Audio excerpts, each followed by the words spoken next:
محترم سامعین السلام علیکم۔ گھاس کے داغ دور کرنا، مٹی کا تیل روئی سے لگا کر داغ صاف کر لیں۔ اسپرٹ سے بھی گھاس کا دھبا اتر جاتا ہے، بعد میں صرف اور گرم پانی سے دھوئیں۔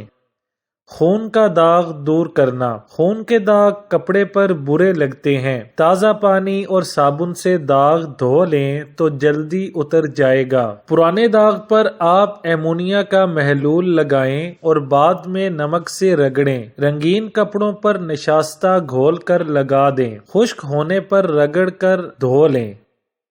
عطر کا داغ دور کرنا، عطر کے داغ کپڑوں پر نمایاں نظر آتے ہیں۔ آپ دھبوں پر تھوڑی سی ٹاٹری چھڑک دیں، خوب ملیں اور نیم گرم پانی سے دھو لیں۔ پیٹرول سے بھی رنگین دھبے دور ہو جاتے ہیں، مگر بعد میں انہیں دھوپ میں ڈالنا پڑتا ہے، ورنہ خوشبو کی بجائے کپڑوں سے پیٹرول کی بو آتی ہے۔ پیٹرول کو روئی کی پھریری پر لگا کر داغ کو تر کر دیں، پھر صاف کپڑا لے کر دھبا کو رگڑ رگڑ کر ختم کر لیں۔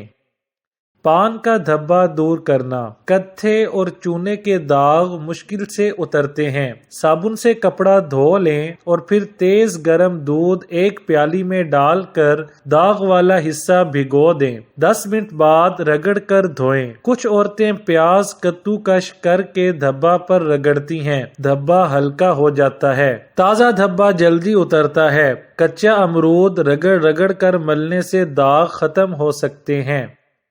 کھٹملوں کا خاتمہ، چارپائیوں پر سرخ مرچ پسی ہوئی چھڑکیں اور 2-4 روز تک دھوپ میں رکھیں، کھٹمل مر جائیں گے اور پھر کبھی دوبارہ نہیں آئیں گے۔